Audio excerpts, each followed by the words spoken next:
Bom, boa noite, sejam todas, todos bem-vindos. Meu nome é Felipe, eu sou educador aqui do Instituto Moreira Salles. Eu vou me audiodescrever. Eu sou um homem branco, de cabelo grisalho, nariz largo, bigode ruivo. E a Tânia está rindo de mim agora sobre isso. E eu visto uma camisa vermelha. Hoje é o segundo dia do encontro, o ciclo de conversas Presença e Prática de Mulheres na Arte Contemporânea, que é um ciclo pensado pela área de educação do Instituto Moreira Salles e pelo Ateliê 397, em relação às exposições de Helena Almeida e Iole de Freitas, que estão em cartaz aqui no Instituto. Então, caso não tenham apreciado a exposição, fica o convite. A mesa de hoje, que tem o título Iole de Freitas, anos 1970, Imagem como Presença, tem o Leonardo Nones e a mediação da Bruna Fernanda, que vão se apresentar em breve.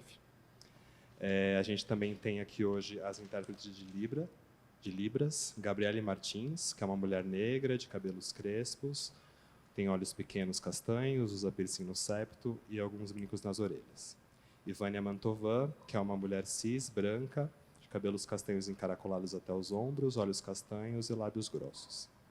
A duração do encontro é de 1h30, o encontro está sendo gravado, e peço para quem tiver dúvidas, quiser fazer algum comentário, levante a mão que eu levo o microfone para a gente não perder o áudio no momento da gravação.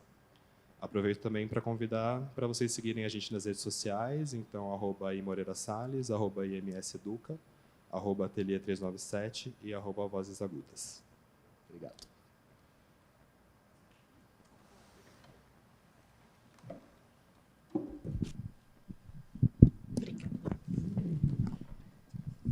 Bom, boa noite, eu sou a Bruna Fernanda, fazendo minha audiodescrição. Eu sou uma mulher negra com a pele mais clara, tenho os cabelos pretos curtos, sobrancelhas pretas também grossas, olhos escuros, tenho piercing no nariz, estou usando uma roupa preta e batom vermelho. Agora me apresentando, mini bio, né? Eu sou pesquisadora, curadora, educadora também. Faço parte da gestão do Ateliê 397 e também do coletivo feminista Vozes Agudas. A Tânia já falou um pouco no outro encontro, mas eu acho que tem pessoas novas aqui também. Para quem não conhece, o Ateliê 397 é um espaço de arte independente que existe há 20 anos aqui em São Paulo e a nossa sede atual fica no bairro da Barra Funda. E o Ateliê 397 ele atua através de vários projetos, né, como grupos de acompanhamentos para artistas. A gente organiza ciclos de debate, cursos com instituições parceiras, né, como o IMS. E um dos projetos principais que a gente tem no momento é o Vozes Agudas, né, que é um coletivo feminista formado por mulheres que atuam como artistas, curadoras e educadoras aqui em São Paulo também.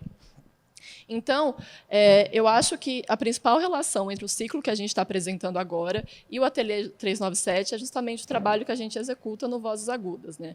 Que é esse coletivo que nasce em 2018 como um espaço para reflexão sobre as relações de gênero no sistema artístico, mas também como espaço de intervenção, pensando em práticas e projetos que a gente consiga executar para dar espaço para esses artistas que estão fora dessa hegemonia de gênero, né? Então, essa hegemonia masculina, cis-masculina, né? Então, o Vozes Agudas ele realiza exposições, também alguns encontros online, residências artísticas, e o ciclo que a gente está apresentando agora vem também como um desses projetos, né? Então, eu fiz a curadoria desse ciclo junto com a Tânia Riviti e com a equipe da educação do Instituto Moreira Salles. Então, gostaria novamente de agradecer vocês por essa parceria e também o Leonardo Nones, que é o nosso convidado de hoje para essa conversa sobre a exposição da Iole de Freitas, né? Então, esse ciclo ele parte das duas exposições que estão em cartaz, como o Felipe falou para a gente, da Iole de Freitas, da produção dela da década de 70, e da Helena Almeida, que é uma artista portuguesa também, que produz a partir do final dos anos 60 até 2018. Né? Então, como a gente conversou também um pouco no encontro da semana passada, é um momento muito importante, eu acredito, para o Instituto Moreira Salles, de realizar essas 2 exposições de mulheres, e exposições que eu acho também são muito importantes para as trajetórias das duas, né? A Iole de Freitas, como o Léo vai comentar depois, desde 78 não tinha uma exposição que mostrasse unicamente essa produção da década de 70 dela, e a Helena Almeida, essa é a primeira exposição antológica organizada sobre ela aqui no Brasil. Então, acho que é um momento singular e a gente também está muito feliz de trazer esse ciclo para poder conversar sobre temas que passam pela produção das 2 artistas. Então, acho que eu já vou passar a palavra para o Léo, né, mas apresentando um pouco ele, eu vou ler a mini bio. O Leonardo Nones é doutorando e mestre em artes visuais pela Universidade de São Paulo e bacharel em filosofia pela mesma universidade. Ele atuou como assistente de curadoria da exposição Iole de Freitas, anos 1970, Imagem como Presença, e integra a equipe editorial da revista Ars. Obrigado, Bruna. Boa noite. Eu sou o Léo, sou um homem com pele, cabelo, barba claros. Eu estou vestindo uma camisa verde. E eu sou esse ser que precisa de papel para falar, então vocês me desculpam, eu vou ficar com o meu roteiro aqui para não me perder, para não fazer muitas digressões. Eu queria agradecer às organizadoras do evento, a área de educação do Instituto Moreira Salles, o Ateliê 397, o coletivo Vozes Agudas. Eu queria também agradecer ao IAC, o Davi Forel, a Marilúcia Botalo, a Cristiane Blois, a Raquel Arnaud, e a Galeria Raquel Arnaud também, na pessoa da Yannick Carvalho, a Rara Dias, que foi uma pessoa fundamental para o debate, enfim, sobre esses trabalhos aqui que vão ser apresentados. A Sônia Sausten, que é a curadora da exposição, agradecer pelo convite, pelas ideias, enfim, e também ao João Fernandes, Marcelo Araújo pela oportunidade, mas, sobretudo, a todas as equipes do IMS que estiveram envolvidas nessa exposição. Camila, Bia, que estão aí, obrigado. A Isa também, que acho que não pode vir, mas, enfim, obrigado. Foi uma experiência muito desafiadora e muito interessante, muito construtiva, enfim. Eu queria, enfim, cumprimentar a organização do evento. Eu acho que é uma oportunidade enorme estar aqui hoje, sendo um homem cis, no meio de todas essas convidadas. Então, eu entendo o peso que isso possa trazer, mas, ao mesmo tempo, tem esse compromisso com as premissas desse pensamento feminista, não só no âmbito conceitual, mas também como prática. Então, acho que foi uma boa oportunidade preparar essa fala para mim, assim, enfim, de rever isso, né? E a ideia é falar um pouco sobre o processo de internacionalização do trabalho de mulheres artistas dos anos 70, com o enfoque na obra da Iole de Freitas, levando em conta, evidentemente, as particularidades dessa experiência latino-americana dela, da artista. E a ideia aqui é abordar a questão da centralidade do corpo para a produção desse período, né? Sobretudo o corpo feminino e as operações sobre a representação desse corpo nos trabalhos, pensar nos procedimentos, nos materiais, nos meios que estão sendo utilizados, e acho que talvez de uma maneira mais lateral também observar os limites da construção desse debate, né, sobre a obra de mulheres artistas, pelo menos nesse período. E, para isso, eu vou dividir a fala em 2 momentos. O primeiro, eu gostaria de trazer o que estava em debate no início dos anos 70, a partir da produção crítica de 2 teóricas, né, que uma Lucy Lippard e a outra é Anne-Marie Sozoboet, a primeira norte-americana, a segunda é francesa. Queria mostrar essas 2 visões, e essa escolha também ela se dá porque ambas tratam da obra da Iole de Freitas e participam ativamente no debate sobre uma arte feminista, num momento que a própria Iole estava transitando por esses territórios. Então, esse primeiro momento vai ser um panorama, então eu não vou me deter tanto na leitura dos trabalhos, e, num segundo momento, acho que a gente pode falar mais sobre a exposição e sobre essas obras da Iole do período, criando essas relações. Então, eu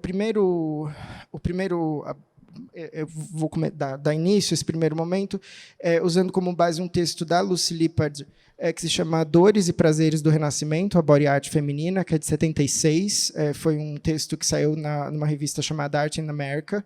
A Lucy Lippard, eu acho que, para quem não conhece, ela é uma autora, crítica, curadora de arte e ativista. Ela contribuiu para a Art International e depois também para a Art Forum e para a Art in America, como no caso desse texto. E ela trouxe ao grande público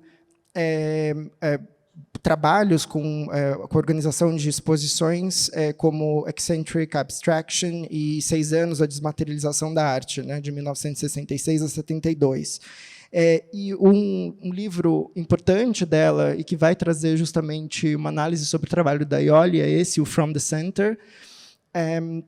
Depois, mais tarde, na década de 90, chama Mixed Blessings, New Art in a Multicultural America, que enfim, vai falar sobre questões étnico-raciais. De todo modo, acho que a Lippard, essa verve ativista da Lippard, ela não está só na produção escrita, ela também ajudou a fundar a Art Workers Coalition, que foi um grupo que buscava mudanças e reestruturações das políticas dos museus, instituições culturais. Enfim, essa é a Lippard. Ela inicia esse texto falando justamente que nos anos 70, né, a partir dos anos 70, o movimento feminista ele se insere, se reflete no mundo da arte. E as questões que são levantadas a partir desse movimento, elas dizem respeito não só à forma e ao conteúdo desses trabalhos, mas, sobretudo, ao contexto e clima político. Vale lembrar que, em 71, é quando a Linda Nochlin publica aquele célebre ensaio Porque não houve grandes artistas mulheres artistas, né? Porque não houve grandes mulheres artistas. E ela questiona justamente o papel que as estruturas sociais e institucionais no discurso hegemônico sobre a história da arte teriam, né? E como se, pela leitura, né, desse campo disciplinar, dessa narrativa, desse campo disciplinar, houvesse, de fato, um gênio, né, esse homem artista que possui em si mesmo todas as condições para o êxito próprio, né, como se ele não estivesse dependendo de mais nada. E ela problematiza justamente a formulação desse questionamento, né? Então, na verdade, o que ela gostaria de perguntar seria de quais classes sociais eram provenientes a maior parte desses artistas, né, nesses diferentes momentos históricos, né? De quais castas, de quais subgrupos, e qual que é a proporção desses grandes pintores e escultores que veio de famílias nas quais seus pais ou outros familiares próximos eram também pintores e escultores ou envolvidos em profissões que seriam relacionadas, né, à arte, ou seja, enfim. Então, e também nos anos 60, no final dos anos 60 e início dos 70, as universidades, as ruas, né, as instituições culturais, elas estão em grande ebulição. Eu trouxe alguns dados, mas em 68 é quando o Scam Manifesto, né, aquele Society for Cutting Up Men, da Valerie Solanas, ele é publicado, e é quando também ela ataca o Andy Warhol. E, enfim, é quando o Witch, que é aquele, enfim, um movimento de mulheres que tentam contar, né, a sua história coletiva, ele também vai aparecer. E a Lippard, ciente, né, de todos esses movimentos, ela vai falar justamente sobre esse mundo ocidental, né, que muitas vezes é considerado um todo cultural, mas que, na verdade, ele pode ser subdividido, e ela faz essa cisão entre a arte produzida por homens, a arte produzida por mulheres, e a arte produzida na Europa e a arte produzida nos Estados Unidos, a partir desse signo da body art. Ela não define a body art, ela não quer criar qualquer tipo de síntese, né, sobre o que seria essa expressão, mas ela quer categorizar as questões que ela levanta e a sua relação com o feminismo. E ela vai dizer que a body art sempre foi usada de uma forma muito imprecisa, como todos os rótulos aplicados à arte, mas que ela está, de alguma maneira, relacionada às artes performáticas, a obras autobiográficas, e também há trabalhos que se concentram no corpo ou em partes do corpo, mas, em geral, o próprio corpo do artista seria essa matéria, e, sobretudo, nas obras que seriam feitas por homens, em outros corpos, né? Ou seja, outros corpos visualizados como a extensão do próprio corpo da artista. E ela não quer tirar nenhuma conclusão a partir desse texto, mas ela quer provocar discussão sobre essa questão do gênero nos usos do corpo nessa arte criada, sobretudo por mulheres. Ela se baseia nesse... Aqui é o trabalho da Iole, que está entre as páginas 136 e 137 desse livro, e ela se baseia nessa monografia, enfim, da Lea Vergine, que é uma autora italiana, nesse livro Corpo como Linguagem, e ela localiza o surgimento do que se chama body art justamente na Europa, sobretudo com o uso que Yves Klein faz das mulheres nuas, né, como os pincéis vivos nas antropometrias, nessas experiências, enfim.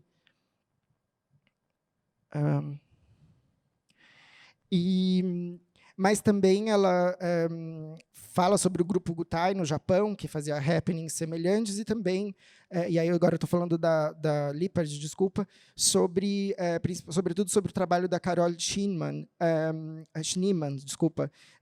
a partir da década de 60, como esses pontos iniciais, né? Esses pontos que indicariam o surgimento dessa expressão. E nos Estados Unidos, essas obras justamente corporais, elas seriam entidades em si, né? E surgiriam, o corpo, né, como uma entidade em si, né? Elas só surgiriam no final dos anos 60, com uma espécie de ramificação, né, do que a gente conhece como minimalismo, mas também da arte conceitual, da videoarte, do cinema estrutural e das ações performáticas. Então, é por isso que é difícil de abarcar, enfim, de conseguir circunscrever o que seria, de fato, a body art. Isso é da Lippard, isso, do texto da Lippard. É que o que eu tinha trazido é que ela usa, assim como a Anne-Marie Suzo-Boet também se dedica a analisar esse texto, a Lippard também faz. Então, eu estou trazendo o que a Lippard está falando, só. A partir da... E eu também tenho PDF, se alguém quiser. Se alguém tiver interesse. Desculpa, não. Edita, por favor. Bom, mas é pesquisa né, latino-americana. É assim que a gente faz ela, né, no geral.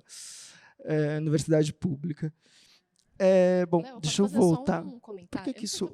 Pode, por favor. Só um comentário sobre esse trabalho do Yves Klein, fazendo uma conexão com a Helena Almeida, né? Então, é o mesmo azul, e a Helena Almeida ela cita esse trabalho também, porque se no momento que a body art, a performance, ela começa com um trabalho desse, é um trabalho extremamente misógino, né? Então, esse é um ponto que a Helena fala também. Isso está no texto da Isabel Carlos, no catálogo da exposição dela. Sim. Obrigado, Bruna, e obrigado, Tânia.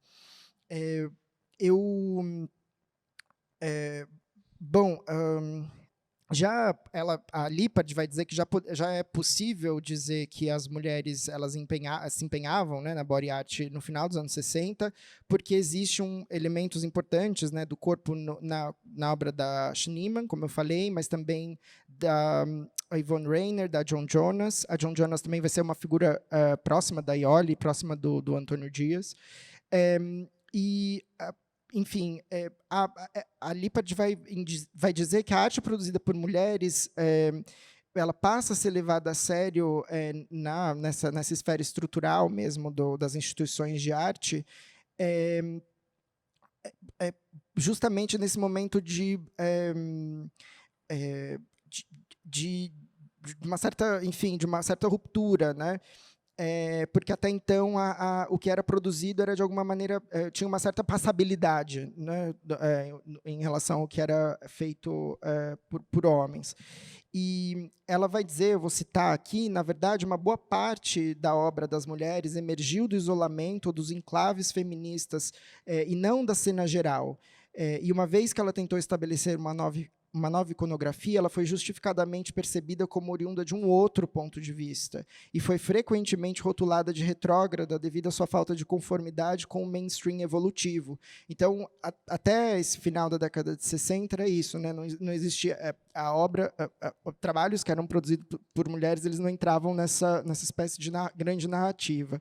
Mas existe uma experiência paralela, segundo a Lippard, que foi produzida justamente pela Judy Chicago e pela Miriam Shapiro, com a experiência da Woman House, que está ligada ao programa de arte feminista da Universidade de Los Angeles, da Califórnia, né, em Los Angeles, que vai lidar justamente com o conceito de imaginário feminino.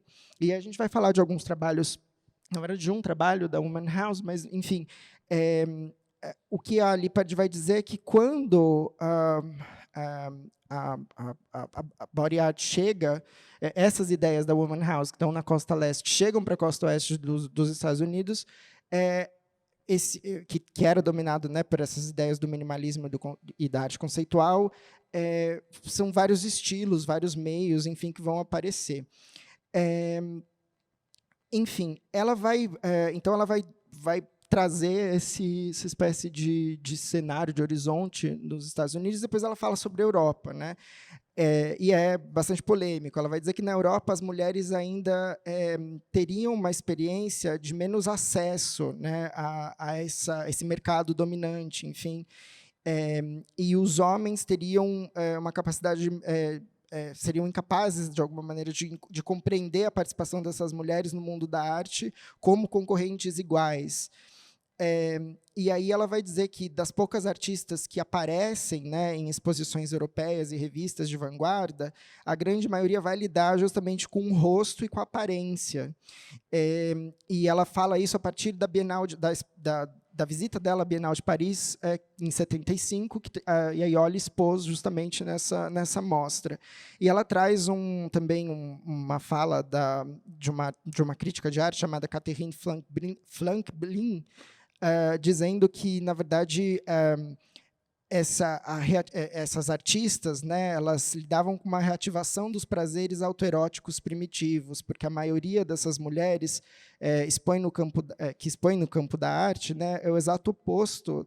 Desculpa, porque a maioria das mulheres expõe no campo da arte é o exato oposto de uma negação da mulher como um objeto, já que o objeto de desejo é justamente o corpo dessa mulher. Então, enfim, criticando essa experiência de se autorrepresentar, né?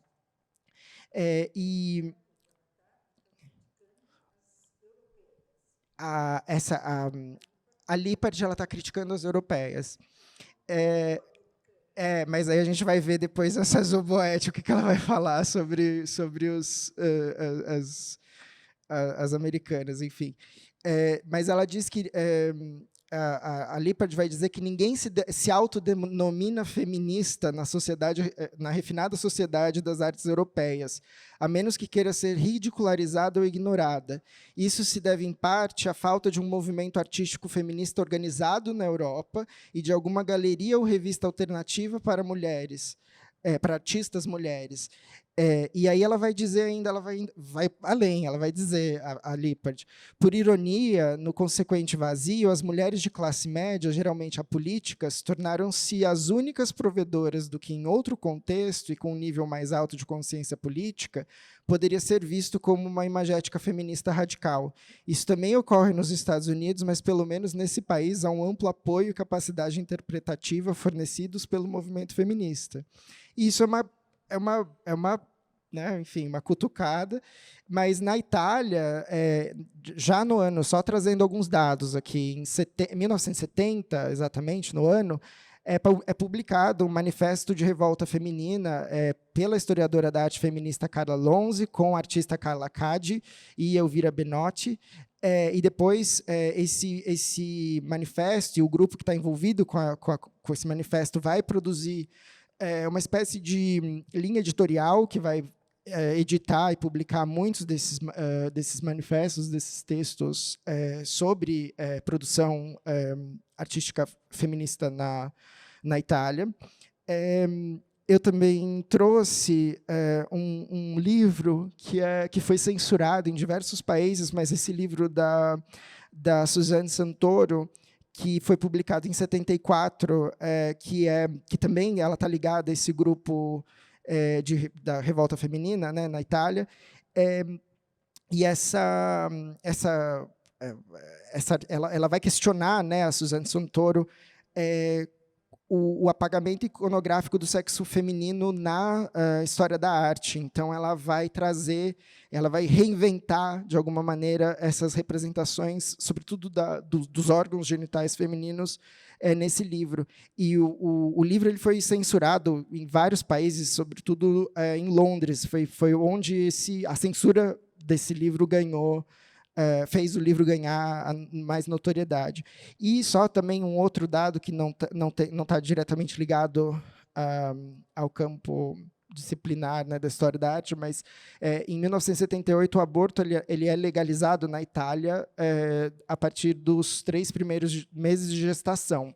Então, acho que a crítica da Lippard, enfim, ela tem um porquê, né? Ela está puxando brasa para a sardinha dela, mas na Itália, de fato, nos anos 70, as coisas eram um pouco diferentes.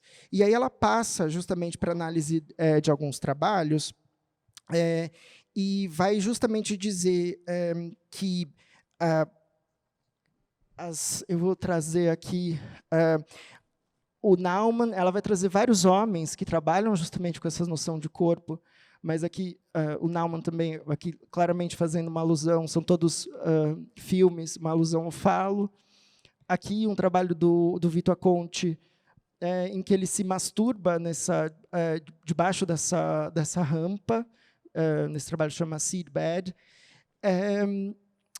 E aí ela contrapõe, ela vai analisar a Schneemann, mas dizendo, né, eu vou...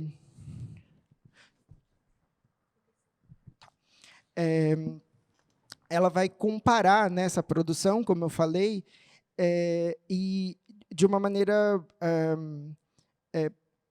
muito arguta, ela vai dizer, né, que quando as mulheres elas usam os próprios corpos nas suas obras de arte, elas estão usando a si mesmas, né, que é um fator psicológico significativo, converte esses corpos, esses rostos de objeto para sujeito, né? E no caso desses artistas desses homens artistas, né, essa manipulação desses impulsos voyeuristas, enfim, isso não é lidado como um narcisismo, ou como uma vulgaridade, ou como uma obscenidade. Mas, no caso das mulheres, como é o caso aqui da Schneemann, ela foi taxada de uma artista que era bonita de corpo, ou rotulada como dançarina, quando ela participava de happenings, ela é conhecida muito mais pela dança do que como uma artista, justamente nesse período. E aí eu recuperei algumas falas dela, e ela diz, bom, de certa forma eu fiz do meu corpo um presente para outras mulheres, devolvendo os nossos corpos a nós mesmas. Ela tem um livro que se chama Cézanne, She Was a Great Painter, e um outro que é o título desse outro trabalho. Aqui, acho que para quem já viu a exposição da Iole, isso fica muito evidente, né? Enfim, o procedimento, formalmente o que está em jogo, mas nesse trabalho que se chama Up to and Including Her Limits, ele foi feito 2 vezes, mas originalmente ela tirava uma espécie de pergaminho da vagina e lia, e aqui ela fica, enfim, nesse espaço, desenhando, enfim, e escrevendo, e ela passa horas nessa performance, e isso havia sido filmado, e na segunda exibição desse trabalho existem esses monitores em que a cena original ela é recolocada, né? Então, enfim, eu só trouxe essas imagens, essa imagem como registro. E, bom, ela vai falar ela vai falar também de uma outra artista que causou, em 74,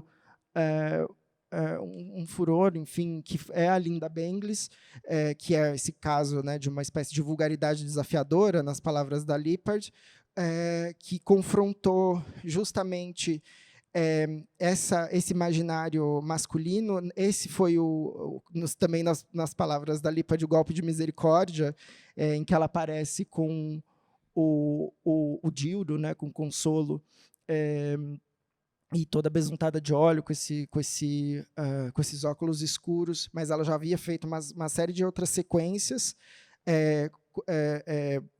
com essa pose assim de machona, enfim.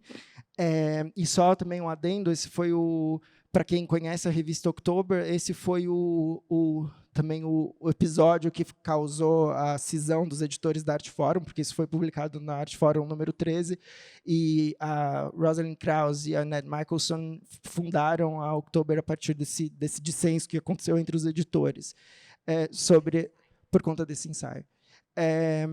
Mas, enfim, eram várias outras coisas acontecendo, não era isso foi o estopim.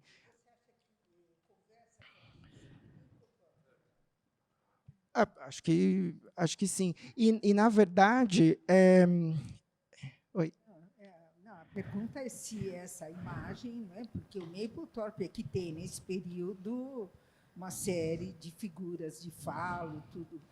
Você leu alguma coisa? Eu não conheço. Na verdade, esses trabalhos... o Robert Smithson, o artista, eles eram amigos. E o Smithson ele fez eu não trouxe, mas é uma imagem dele com uma boina de couro, com um óculos de aviador e todo assim, com correntes e meio machão e tal. E essa foto que inclusive foi feita pela Rosalind Krauss. Ela foi o convite de uma exposição dele. E a Linda Benglis, ela faz essas fotografias e ela publica como uma espécie de brincadeira, assim, ela tá, enfim, se você pode, eu também posso. Então, assim, acho que formalmente, enfim, as ideias, assim, acho que com certeza, mas falando diretamente da história, um pouco dessa produção, tem a ver com o Smithson. E enfim, a Lippard ela vai conversar, ela vai tentar trazer justamente esse contraponto do porquê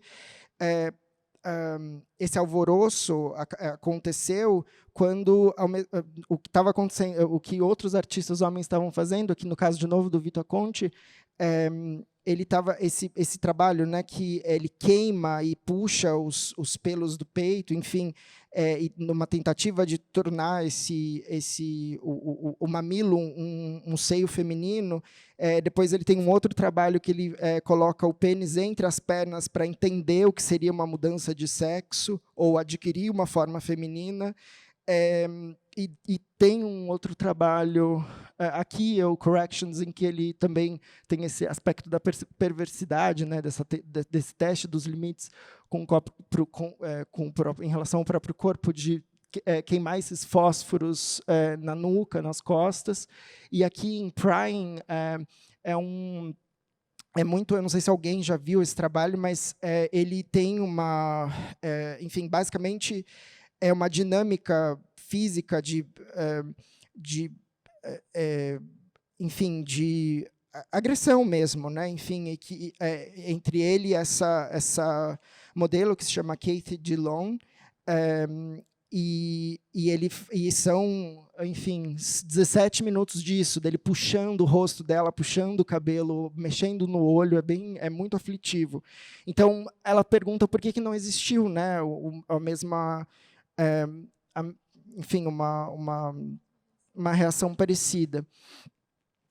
E aí ela parte para a produção europeia e também ela fala um pouco da norte-americana. Eu vou tentar ir rápido aqui, gente.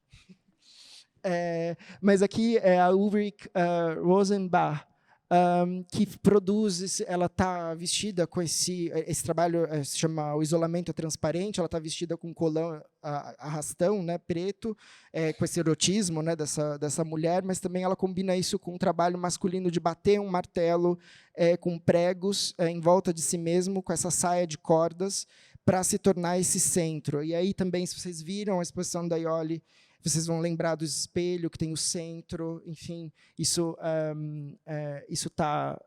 formalmente também tá de alguma maneira enunciado. Ela fala também sobre a Abramovic e esse trabalho dentro desses, bom, acho que o rhythm, o zero é o que ela deixa os objetos na mesa e tal, mas esse é aquele, enfim, né, que ela fica à mercê do público, de alguma maneira, a partir dessa interação com os objetos e com o que está ali na galeria, mas nesse trabalho que a Lippard comenta, ela toma uma série de medicações que são destinadas para doenças psíquicas, e aí a câmera vai trazer essa... aqui são os registros, né, das reações que ela vai ter. E aí ela comenta justamente um trabalho na Woman House dessas duas artistas, da Karen Lecoq e da Nancy Uderman, que aqui na imagem é a Karen Lecoq se maquiando. Elas estão fazendo uma encenação de um livro da Colette que se chama Chérie, em que essa cortesã, que é mais velha, ela fica obcecada em se tornar mais jovem, porque ela tem um amante que é mais jovem, e a performance é a Karen Lecoq se maquiando, tirando a maquiagem, se maquiando de novo, tirando a maquiagem.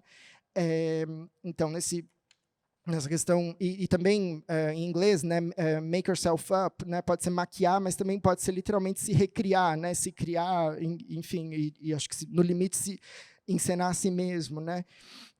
E ela também fala sobre essa questão cosmética, né, da Annette Messager, que também vai ser uma figura que vai estar muito próxima da Iole de Freitas, nesse trabalho que ela faz essas fotografias em que ela vai criando esses vincos, essas marcas de impressão, de marcas de expressão, né, nessas figuras femininas, nessas imagens de mulheres mais jovens do que ela, né, é o ciúme da Annette Messager. E aí, enfim, ela termina falando dessa questão desses extremos psicológicos, né, e desse certo sadismo que existe com artistas masculinos norte-americanos, sobretudo aqui com essa performance do Burden, em que ele faz uma espécie de tractana, em que ele acende fósforos, por isso match pieces, né, fósforo. E essa tractana faz com que, quando o fósforo acenda, ele saia como se ele explodisse, e ele coloca uma modelo para ser esse receptáculo dos... Enfim, e ele também não está muito preocupado com o espaço e com a plateia, enfim, e ela aproxima o trabalho da Gina Pani, que também expõe com a Iole, nessa ideia de, enfim, de se cortar com lâmina, enfim, de comer até passar mal, etc. E ela vai dizer, né, que, na verdade, grande parte da obra dessas mulheres, ela lida com essa descompressão, com essa quebra do tabu, com o ato de expor e desativar esses aspectos dolorosos da história da mulher, e que a destruição, né, desses mitos depreciativos, eles parecem ser um dos motivos principais para que a body art seja produzida com essa, enfim, de uma maneira tão múltipla e diversa. E ela termina o texto falando que, na verdade, a procriação, a maternidade, enfim, seria o último tabu a ser derrubado. Que, enfim, tornaria mais evidente a divisão entre o que é produzido entre mulheres e homens. E aí, só para eu não vou me estender muito mais, eu vou falar só da Boete. A Anne-Marie Sauzot-Boete, ela é mais conhecida a partir do Alighiero Boetti, que foi o marido dela. Eles se casaram no meio da década de 60, quando ele estava estudando em Paris, e ela fundou, junto com outras autoras, colegas, a Boetti é crítica e autora de livros, enfim, uma revista que se chama Edizioni del Doni, que ficou ativa até a década de 80. E ela também, curiosamente, ela diz que na Itália, e como em qualquer outro lugar, segundo ela, as artistas mulheres elas ainda rejeitam a ideia de uma arte feminina, porque a palavra arte feminina ou feminista, né, assusta as artistas, porque elas não ficam seguras da possibilidade de que exista uma realidade diferente da condição de mulher inventada pelos homens, mas que e que, se a gente admitir que a cultura, assim como a Lippard vai falar, né, seria, de alguma maneira ela fala, né, se a cultura for esse absoluto que seria sexuado, e aí eu tiro um pouco dessa... acho que o que ela está querendo também dizer... enfim, ela vai dizer que se a gente admitir que a cultura é um absoluto assexuado, significa que, na verdade, o problema das mulheres é o tempo, né? Então a gente seria esperar para que a justiça acontecesse, né? Porque a evolução da sociedade aconteceria, e que, na verdade, o humanismo masculino ele seria, dessa maneira, ele continuaria sendo o parâmetro de valor, de força, de criatividade. Mas, se for pensado que a cultura e a estrutura das instituições de arte, enfim, é generificada, né? Existe uma construção de gênero, aí você sai dessa posição de docilidade e de reverência. E ela diz que não tem uma posição que enfim, única na Itália, e que a consciência dessas mulheres ela é muito mais um reconhecimento privado do que um passo em direção à autodefesa e autopromoção. E aí ela vai falar que as políticas que acontecem nos Estados Unidos são voltadas a essa ideia mais programática de arte feminista. E ela vai dizer, né, que a body art tá ligada a essa redescoberta, tá ligada à redescoberta e exploração do corpo, e que é transmitida por meio de materiais recorrentes, né, formas, ritmos, enfim, mas na Europa o corpo ele não aparece de uma maneira tão explícita e não é traduzido para um imaginário que seria decodificado, né, e, na verdade, nas palavras dela, à beira da mitologia, como ela vai dizer que são as produções da Woman House. Então ela fala isso, ela, enfim, vai dizer, vai depor, né, enfim, contra o que, ou de alguma maneira, quer dizer, de uma maneira crítica, ela vai falar sobre o trabalho que está sendo produzido nos Estados Unidos. E ela responde, enfim, não dá para dizer que ela responde, mas no texto existe uma resposta, né, sobre o porquê os temas uterinos, enfim, da maternidade, eles não apareçam tanto, né, que era o que a Lippard estava enunciando, porque ela vai dizer que a identidade da mulher ela não é natural, ela é histórica, né, e principalmente cultural. Então, se for mantida essa ideia de divisão natural, né, entre homens e mulheres, enfim, a mulher ela se manteria ainda afastada. E o que eu acho que é interessante é que ela vai pôr a questão do corpo como uma ideia de substrato da expressão artística dessas artistas, que é muito diferente dessa iconografia feminina explícita que é praticada nos Estados Unidos. E, enfim, a Marisa Vescovo, que é uma outra crítica que vai falar também do trabalho da Ioli, diz justamente sobre uma solidão histórica, social e linguística da mulher. E a Boetti fala justamente que é possível que uma mulher possa ter força suficiente para controlar esses métodos né, que domina, mas que essa arte e que possa se diferenciar dessa arte que seria patriarcal, né, entre aspas, citando ela, mas ela vai e ela reconhece, né, a expressão do grupo feminista como um instrumento importante, Mas ela coloca a mulher nessa posição complicada, porque nas palavras dela, ela entra num duplo espaço de incongruência, porque ela pode ser lida e admirada pelos critérios de uma cultura de vanguarda, né, a qualidade formal, enfim, a composição, mas ela também pode ser avaliada por outros critérios, né, como o marco dessa cultura alheia, né, a então alheia, de arte feminista. E ela acha, né, ela infere que, enfim, ambas essas posições elas não aproveitam a possibilidade de uma negatividade, né, ou dessa alteridade da experiência da mulher. E o texto, né, ele se chama capacidade, deixa eu ver só como foi traduzido, capacidade negativa como prática na arte feminina. Eu acho que ele bebe muito sobretudo da Simone de Beauvoir, quando ela vai falar sobre essa questão da negatividade, porque é isso, né? Não é como se num polo, né, entre positivo e negativo, o homem fosse só o positivo, o homem é o neutro também, né? Então a mulher ela ocupa esse lugar da negatividade. E aí eu trouxe uma citação que é um pouco longa, mas eu só vou trazer ali no penúltimo parágrafo, ela vai dizer que o verdadeiro projeto criativo da mulher enquanto sujeito envolve a traição dos mecanismos de expressão da cultura a fim de que ela possa se expressar nas rupturas, nas brechas, nos espaços sistemáticos da linguagem artística. Isso não é uma questão de acusação ou vindicação, mas de transgressão, mais próxima da loucura do que da razão. Esse tipo de projeto oferece o único meio de objetivar a existência feminina. Não através de uma subversão positiva da vanguarda, mas de um processo de diferenciação. Não é um projeto de criar, não é um projeto de fixar significados, mas de quebrá-los e multiplicá-los.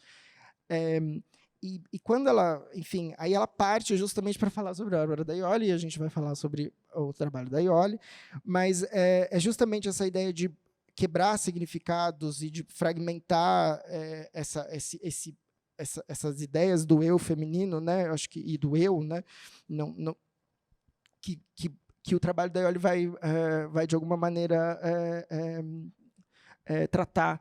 Tem uma questão ali, né? Ah, tá, desculpa. Tá, obrigado. Mas eu só vou trazer alguns dados biográficos. A Iole, ela nasceu em Belo Horizonte em 45, ela se muda para o Rio em 51.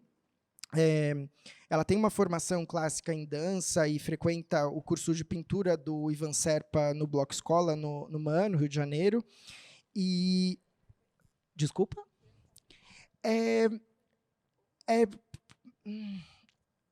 Acho que no final da década de 50, se eu não estou enganado, mas... Sim. Ela tem como eu falei, uma formação em dança a partir do estúdio da Raquel Levy, que ela foi aluna da Mary Wigman e da Mercedes Batista, e as atividades de dança acompanham ela até os 25 anos.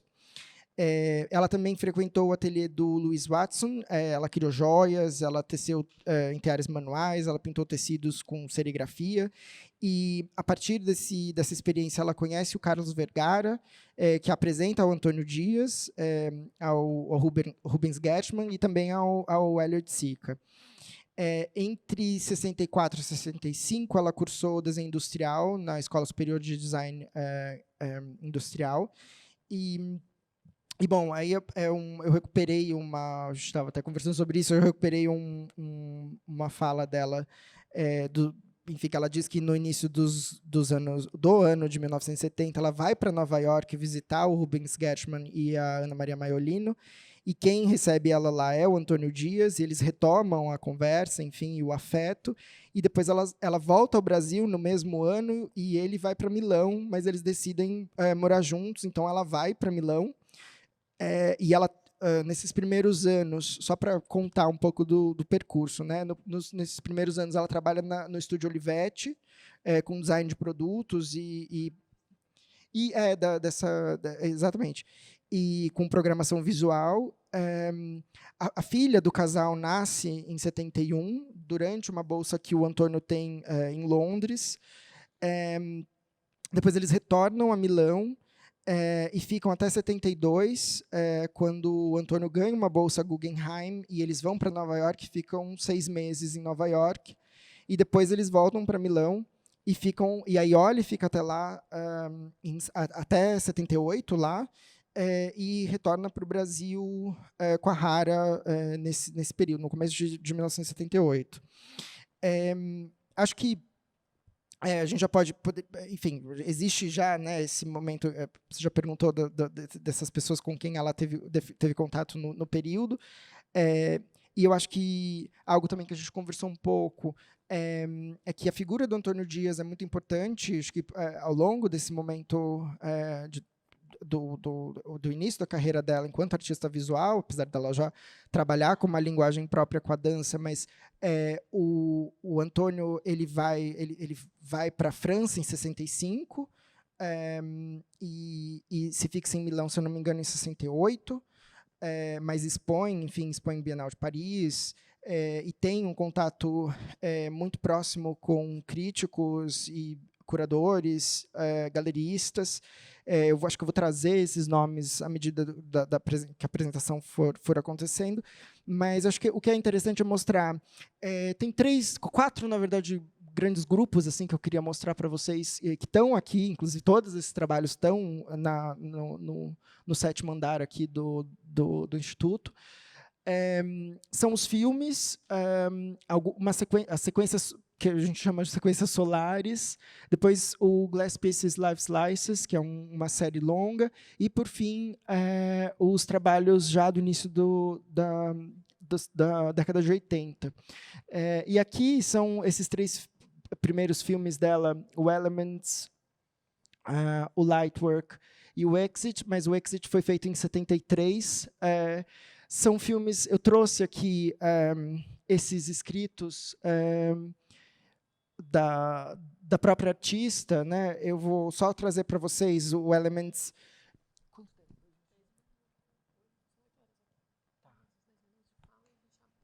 Beleza. Bom, acho que o Elements vai tratar justamente do corpo como essa casca, como ela mesma diz, que se transforma, que se altera com os outros materiais.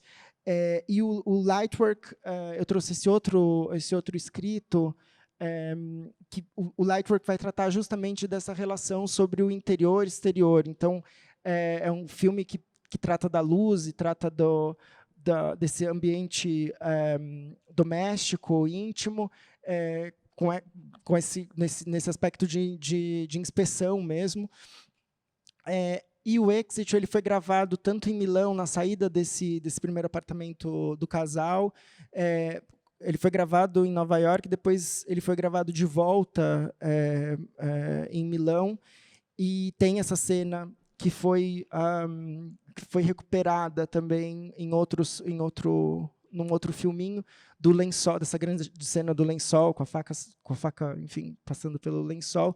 Eu trouxe os outros filmes que estão aqui na exposição. A Iole ficou por muitas décadas, quase meio século, com uma bolsa com esses rolos, e ela trouxe, a gente teve o privilégio de digitar, né, Camila, de digitalizar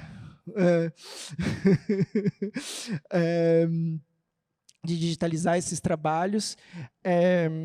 Aqui o Mercúrio, o Faca no Olho. O Faca no Olho ele foi apresentado em 78 como uma sequência fotográfica, e a gente recuperou ele enquanto filme. E esse que é o único 16mm que a gente tem na exposição, que é o Boca e Narina, que também lida de alguma maneira muito próxima, como o Elements, dessa ideia de película, de casca, de, enfim, membrana e de divisória, né, entre o exterior e o interior, e, enfim, do corpo como essa entidade, né, de alguma maneira. E esses outros 2 filmes que não entraram, que nunca configuraram, na verdade, nunca tiveram essa configuração de trabalho, de obra, mas foram produzidos o Memória 1 em 72 e o Memória 2 entre 74 e 75, que são filmes da filha, né, do casal, da Hara Dias, que são... o partido da exposição não foi ter uma espécie de uma experiência documental desse trabalho da obra da década de 70 da Iole. Acho que a gente tentou, com a tecnologia que a gente tem atualmente, né, enfim, que tem aqui justamente pelo Instituto, produzir esses trabalhos o mais próximo possível do que eles foram apresentados originalmente, né? Evidentemente não com a dimensão que eles têm aqui, mas com a mesma qualidade técnica que eles tinham à época.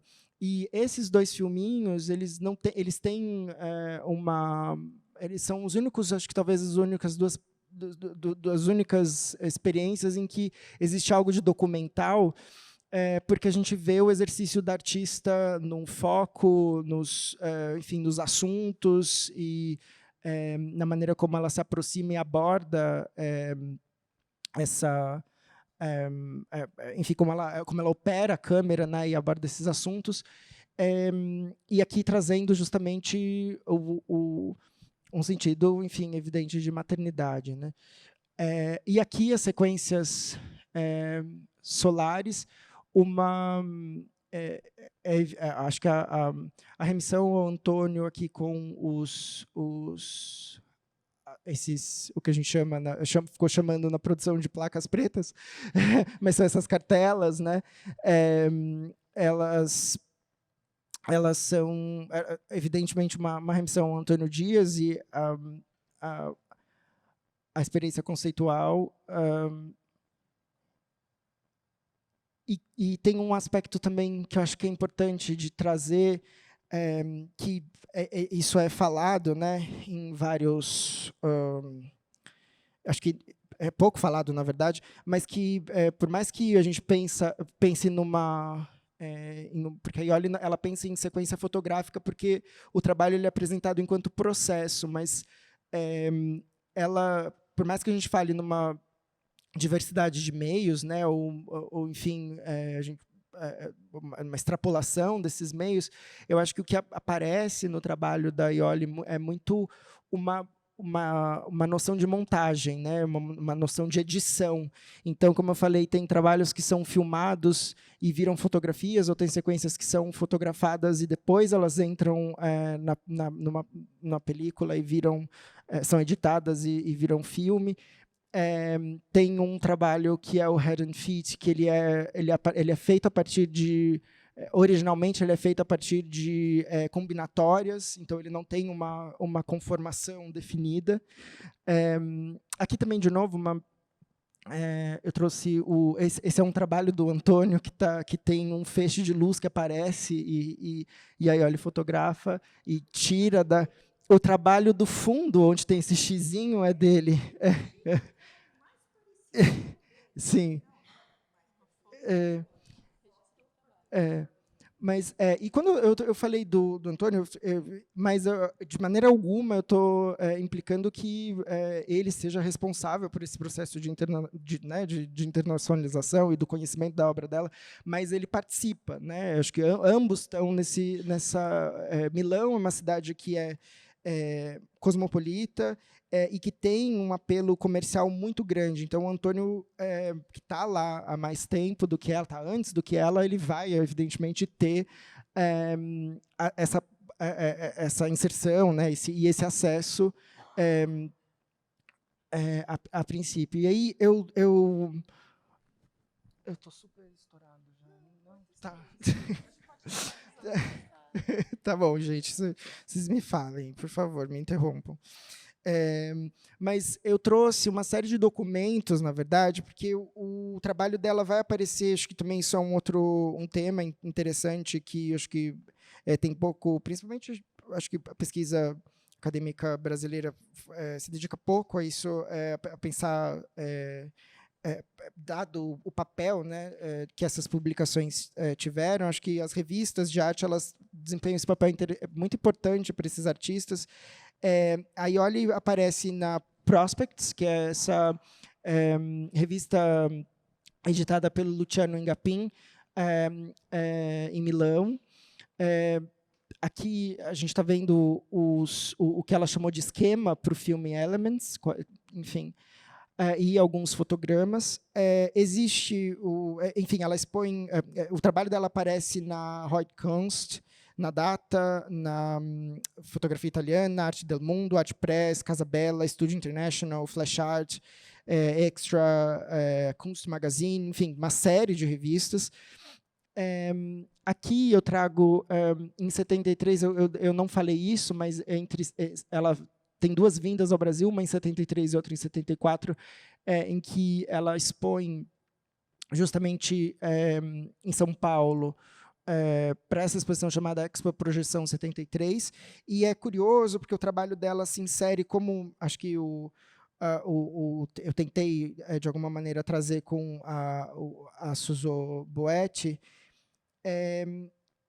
essa ideia da expressão do corpo ser um substrato, né, da produção dessas mulheres artistas. A Iole ela tem uma inserção tanto em exposições voltadas justamente à arte produzida por mulheres, mas também a exposições voltadas à body art, especificamente, e também a exposições que estão voltadas, cujo enfoque são as novas mídias. Então, no caso aqui da Expo Projeção, e o Antônio Dias também expôs, e é legal, isso foi foi a nossa única, durante a pesquisa, o único trecho que a gente pôde encontrar de um citando o trabalho do outro foi justamente nessa exposição, e o Antônio vai dizer que o interesse da Iole pelo espaço do filme, pelo movimento e pelo efeito, pelo espaço do filme, pelo movimento e pelo efeito óptico.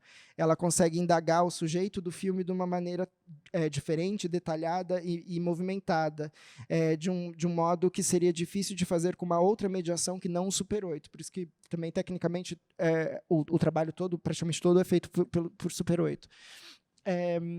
E aí, uma outra exposição que é organizada pelos dois, pelo Antônio Dias e pelo Iole de Freitas, é a Fotolinguagem, em que eles, enfim, trazem artistas como o Christian Boltanski, a Annette Messager, que a gente viu, Duane Michaels, e a Iole apresenta essa série que é a Penetrate, Do Not Penetrate, aqui, e tem uma outra que se chama Myler, que eu já vou mostrar para vocês.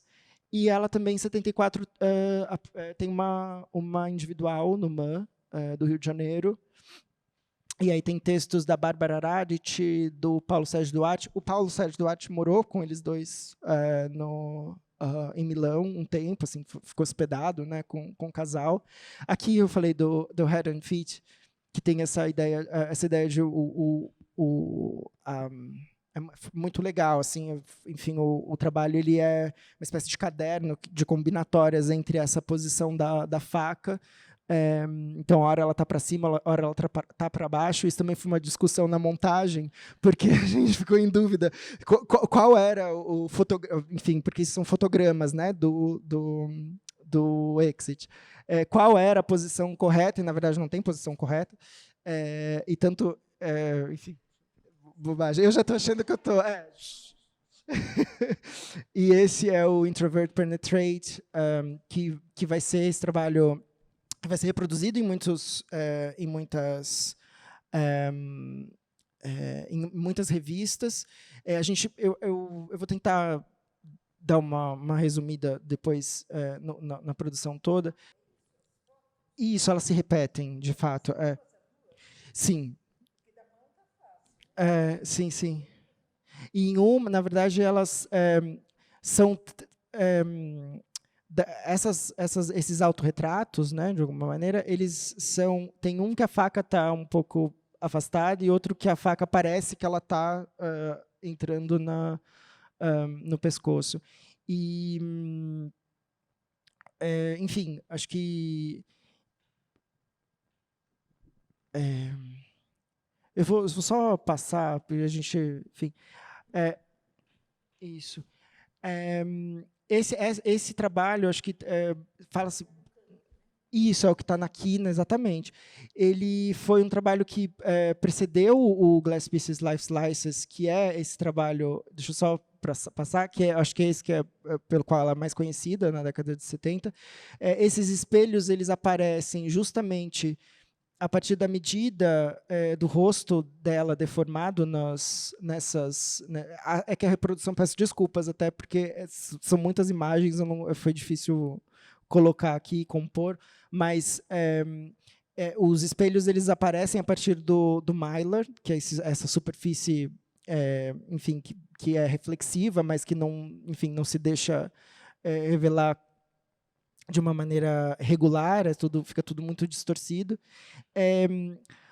O Glass Pieces Life Slices é um trabalho que ela produz, e aqui tem o círculo de espelhos aqui no chão, com a sequência fotográfica ali.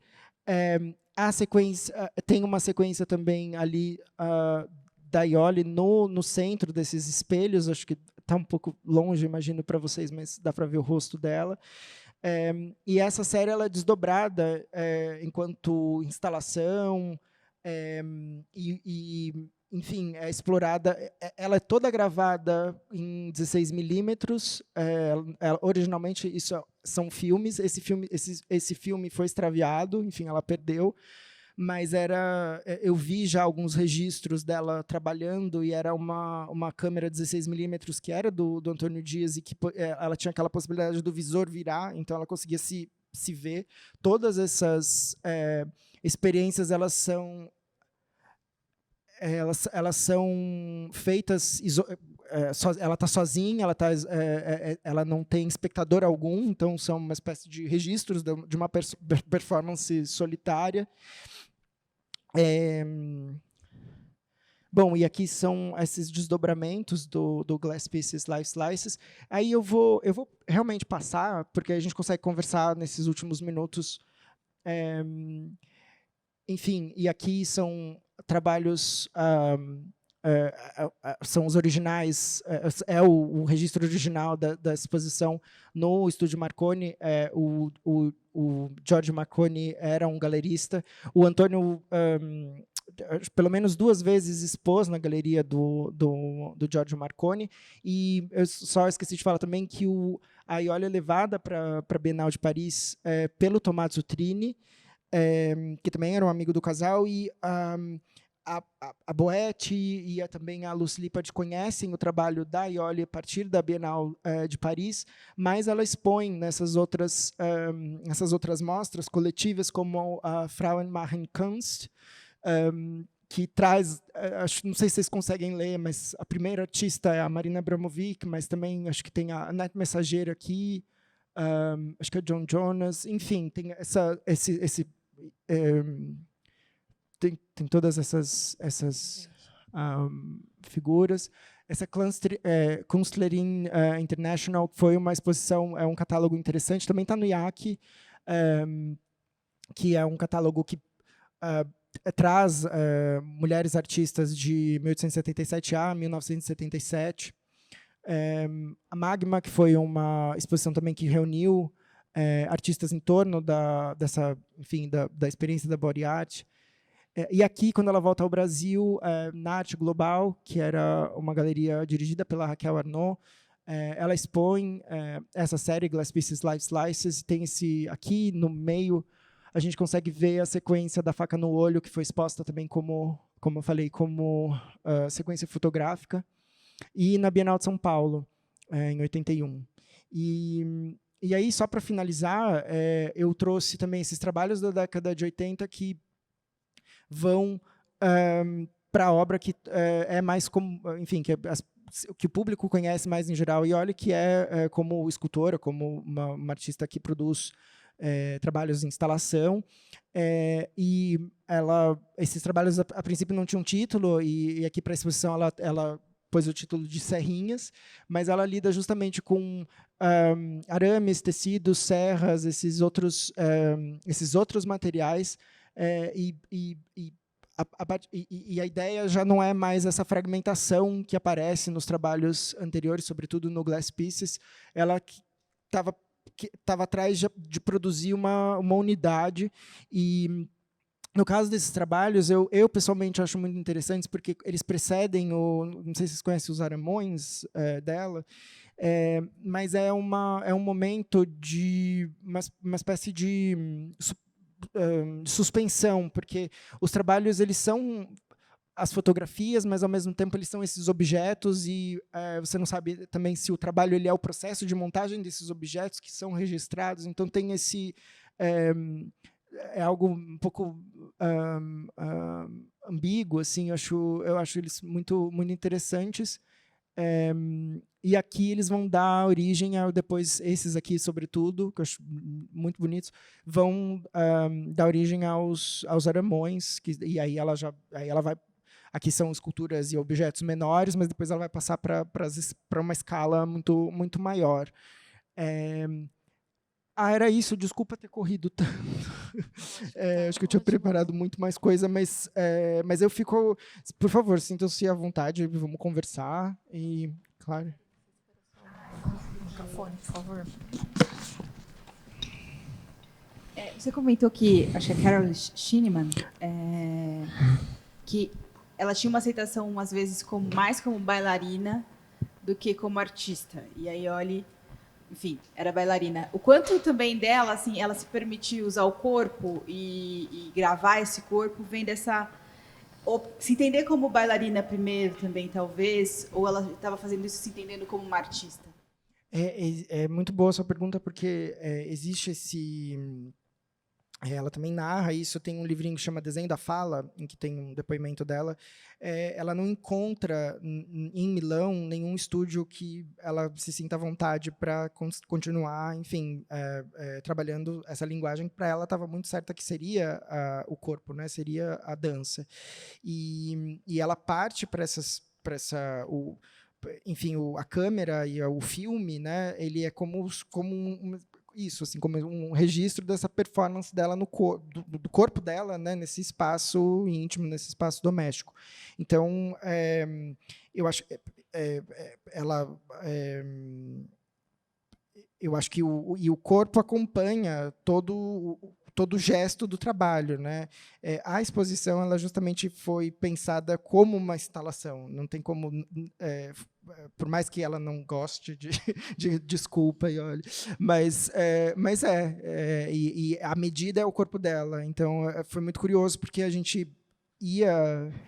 Não, porque ao longo do desenvolvimento, junto com o arquiteto, enfim, as idas nossas no ateliê da Iole, até a data da exposição, até a exposição inaugurar, foi um processo de um ano e meio, assim, de muita intimidade, de muitas idas, e era literalmente assim, a gente tinha que adivinhar, não, é um braço, esse ângulo, e aí até chegar no resultado da exposição, eu não vou usar a palavra instalação, mas tinha muito o pensamento do deslocamento do corpo no espaço também.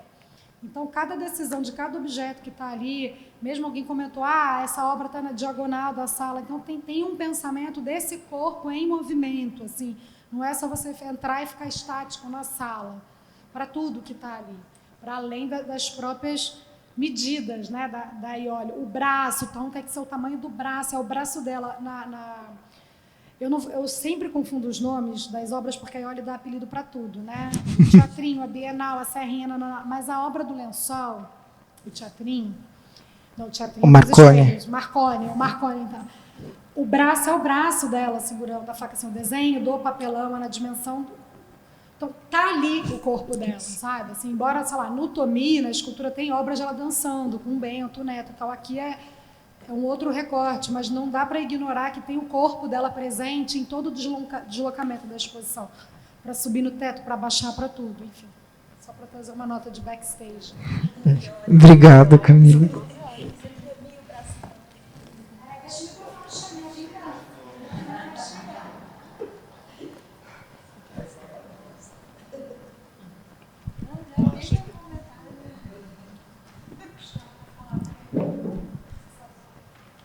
Não, eu faria uma pergunta, mas pode passar para ela. Não, pode perguntar. Depois eu pergunto. Oi, eu queria parabenizar antes o Léo pela apresentação, eu pude aprender muito. e agradecer também. E aproveitando o ensejo dos dois comentários, o que eu fiquei pensando quando você falou do From the Center, da Lucy Lippard e do trabalho da Iole, é se a Iole chega a comentar, por exemplo, nesse relato que você mencionou, a respeito dela ter sido informada pela dança moderna ou pós-moderna dos anos 60 e 70, por exemplo, a Yvonne Rainer ou a Judson Dance Theater, porque me parece uma experiência de corpo que já não vem da tradição clássica, né? Porque ela rompe um pouco essa orientação ortogonal do balé clássico em nome de uma dissolução do corpo. E essa relação que ela estava falando do corpo com o espaço vem, como você disse, um desdobramento do minimalismo, mas vem também, me parece, desse período da dança dos anos 50, 60, 70. Você chegou a descobrir alguma coisa nesse sentido? Então, eu não tenho muita... Eu sei que sim, acho que por alto falaria que sim, que ela está informada sobretudo por essas mulheres, né, dançarinas. Eu não tenho nenhum dado muito, tipo um documento ou algo que confirme, mas eu acho que ela estava e tanto ela viaja nesse período anterior à ida dela para Milão, algumas vezes para Nova York. Então, acho que ela ia ter essa interação de alguma maneira. Acho que sim. Eu ia perguntar também nessa linha de aproveitar que você conviveu bastante com a Iole, né? Então teve nessa curadoria também, conseguiu entrar no trabalho dela, ler bastante, porque é uma coisa que eu fiquei pensando, né, ao longo da sua apresentação. Geralmente, quando a gente vai ler sobre essa produção crítica, teórica e artística também feminista dos anos 70, a gente lê, né, a Lucy Lippard, a gente vai ter algumas autoras de referência que falam sobre isso, e eu lembro que quando eu comecei a estudar a Iole de Freitas, eu fiquei muito surpresa de perceber como que ela estava imersa, como ela fazia parte dessa cena, né? Então, eu acho que da sua fala, para mim, isso ficou muito evidente, né? Quando você traz esse texto de 76 da Lucy falando sobre a body art, que a Iole está lá como qualquer outra artista, né? Fosse europeia, fosse estadunidense. E você trouxe também nesse final, né, as exposições que ela participa, junto com outros nomes que para a gente também são muito importantes, né, bastante reconhecidos, né, como a Marina Abramovic, enfim. E aí a gente sabe também que essa parte do feminismo, da discussão feminista, não apareceu tanto na produção crítica, nessa fortuna crítica sobre Iole, principalmente a partir da década de 80, né, quando ela sai dessas experiências com vídeo, com a fotografia, e vai para o tridimensional. Só que agora a gente volta com essa discussão, né? Então, na abertura aqui da exposição, eu acho que foi muito bom, né? Esse vídeo está disponível no YouTube, da Iole conversando com a Sônia Salsten, comentando um pouco sobre esse momento, né?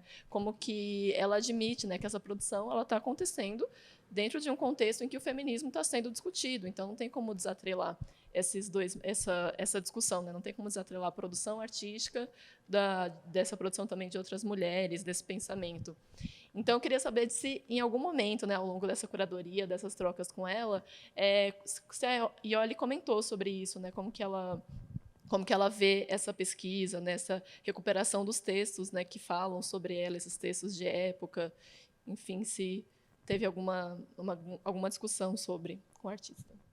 Eu acho que a gente teve muitas, porque tem uma quantidade de textos que é relativamente grande, assim, e a gente trouxe para a pesquisa, para a experiência curatorial, muita... acho que a gente tentou trazer uma diversidade de textos, e você me perguntou isso, e eu trouxe um recorte do único artigo que é publicado no Brasil sobre esse tema, né, enfim, fazendo a menção ao trabalho da Iole, que é do Frederico Moraes, em 78. Ele publica no jornal o Globo, por ocasião da exposição da Arte Global, essa que a gente viu, e É curioso, assim, né? Enfim, estou sendo discreto.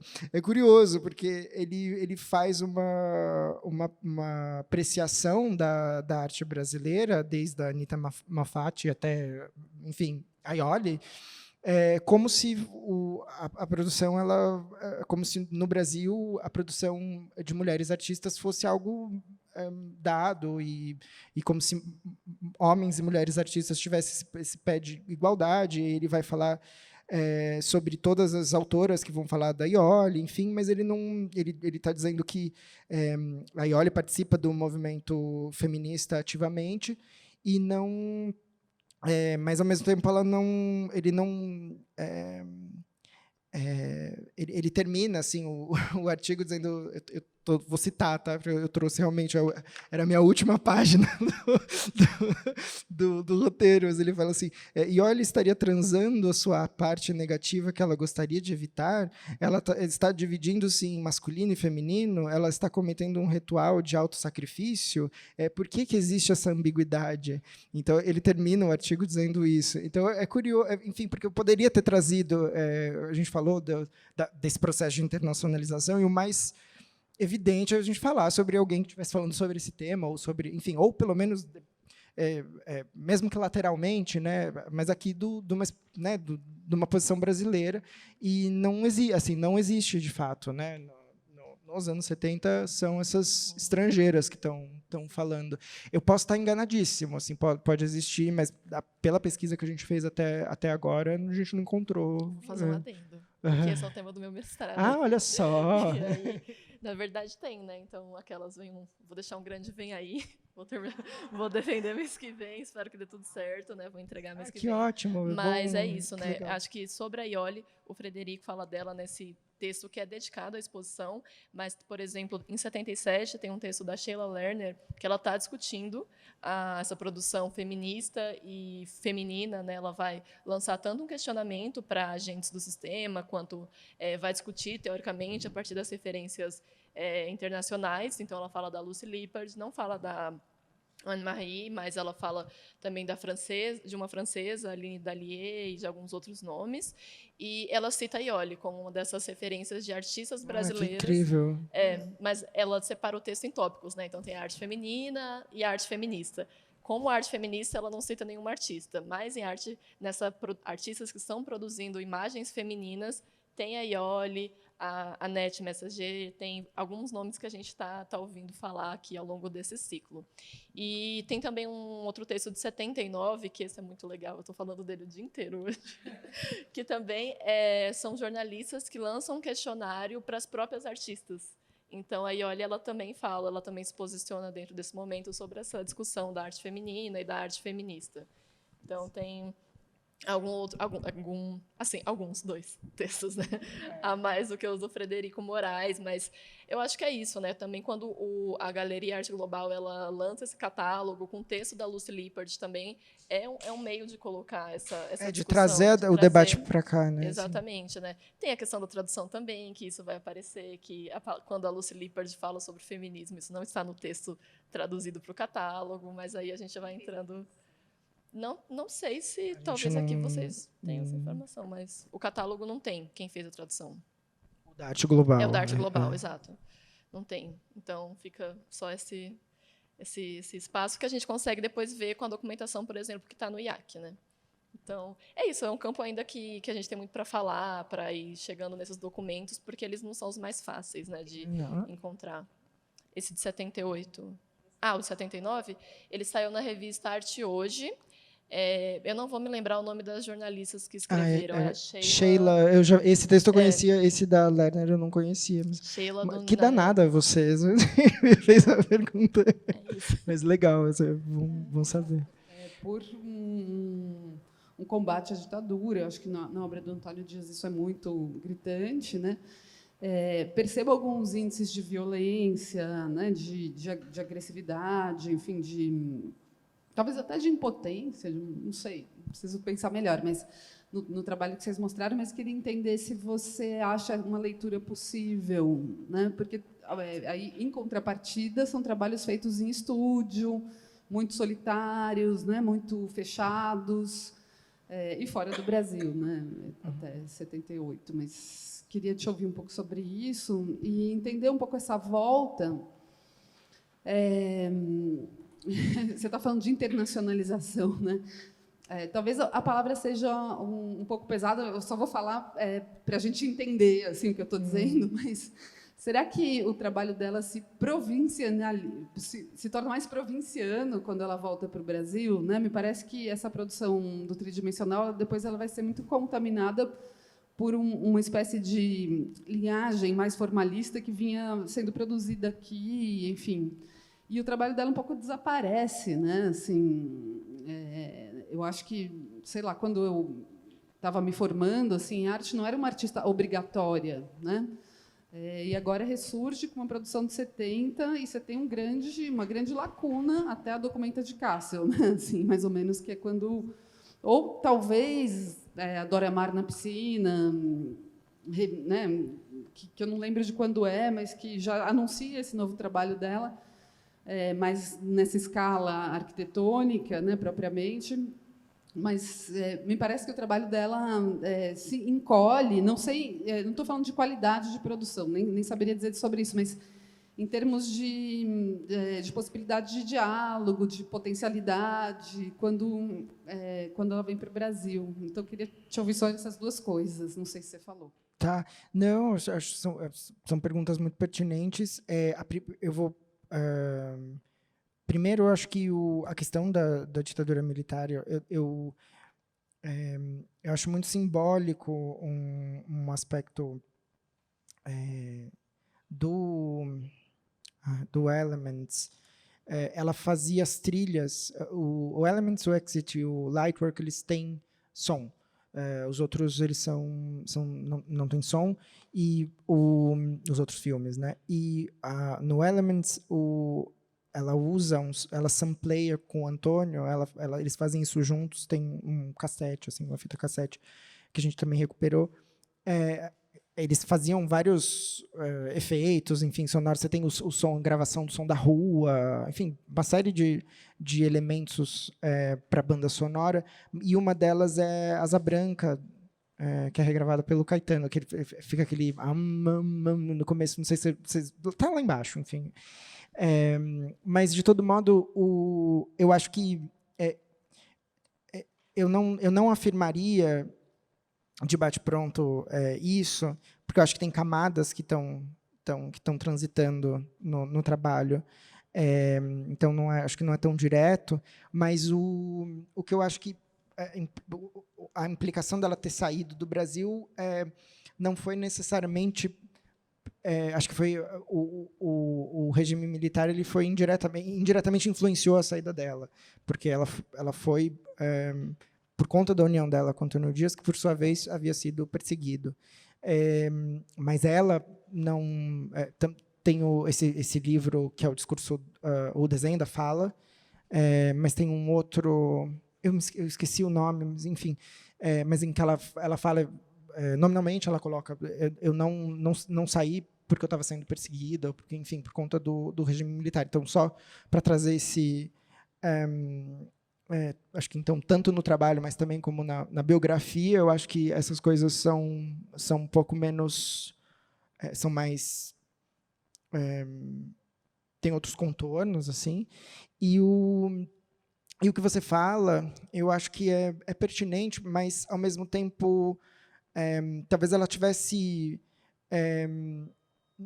acho que se provincializado pode ser uma palavra, pode ser um processo cabível, mas eu acho que ela direcionou a produção dela para algo muito especializado, sabe, para um círculo muito especializado ou para um círculo diferente, mas ela retoma todas as relações de amizade que ela tinha sobretudo com os artistas cariocas. E eu acho que talvez e aí o papel da Sônia também, a Capela do Morumbi foi um trabalho importante, que foi na década de 80, que eu acho que alçou ela de novo a uma posição, não de novo, né? Mas enfim, ela pôde continuar com o trabalho. Mas foi o primeiro contato que a Sônia já conhecia o trabalho dela, mas quando elas tiveram a oportunidade de interagir, trabalhar juntas, foi nesse projeto que a Sônia estava na Secretaria de Cultura do município de São Paulo. Então, eu acho que de fato eu acho que, na verdade, a lacuna era o que está sendo mostrado nessa exposição. E parece muito um autoelogio, mas não é. Eu acho que era uma parte da produção dela que não se sabia. Para muitas pessoas, ela era essa figura, ela é essa escultora, essa artista que trabalha com instalação, mas não se tinha conhecimento desse trabalho. Ou talvez o que se conhecia eram justamente essas sequências por conta da exposição na arte global.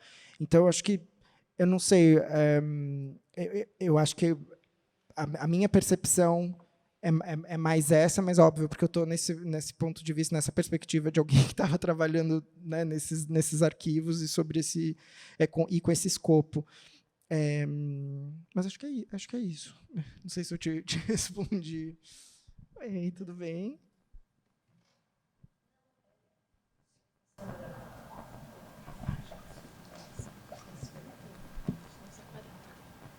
Oi, eu não Ei, sei tudo se bem? foi comentado, não, mas eu senti falta disso, né, de relacionar essa Iole, que eu conheço, acho que desde o ano 2000, que é uma escultora, e daí, né, faz exposição lá na Raquel, e esse trabalho, assim, sabe? Para mim ficou, assim, eu não consegui juntar, sabe? Mas,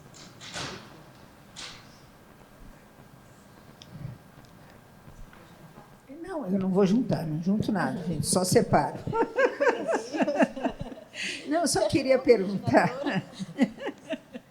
Eu queria perguntar sobre a Bienal de 75, porque é interessante, a gente fala muito da Bienal de Veneza, barará, os marcos, não é? E essa Bienal, que parece que foi muito importante, não é, para a Boa Arte e para esse movimento feminista todo, não é? Ele é muito pouco citado aqui no Brasil. Então, eu queria que você falasse um pouco do que você souber dessa Bienal de 75, né? Então, ela teve, eu sei,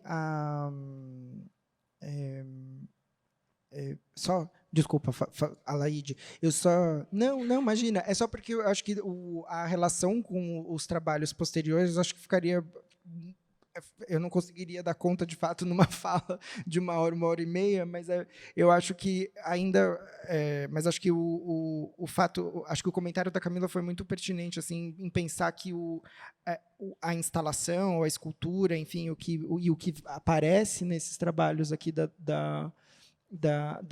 isso do início dos anos 80, justamente o corpo ele aparece de outra maneira, né, nesses trabalhos, quer dizer, o gesto ele está implícito nessas dobraduras, nessas amarrações, nessas outras maneiras, exato, de produzir os trabalhos. Mas sobre a Bienal de Paris, só porque eu acho que a gente já está no limite do limite, o que eu sei é muito a partir da produção da Iole, e eu sei que ela participou de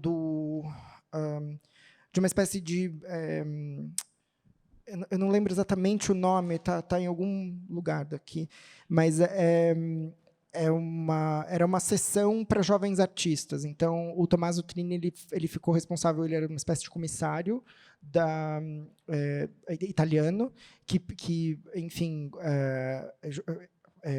acho que foi, eu não lembro agora. Eu não vou conseguir. A gente pode conversar depois. Eu te trago essas informações para não falar bobagem. Mas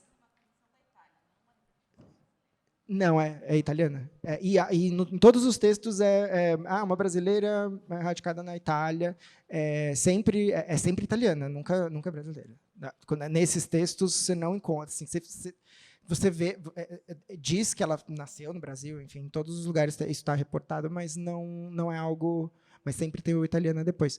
E aí era uma espécie de sessão para jovens artistas. Então, acho que é por isso que a Body Art aparece mas acho que a gente pode conversar. Eu te trago essas informações um pouco mais depuradas, que eu não saberia dizer assim de bate-pronto. Mas acho que é isso.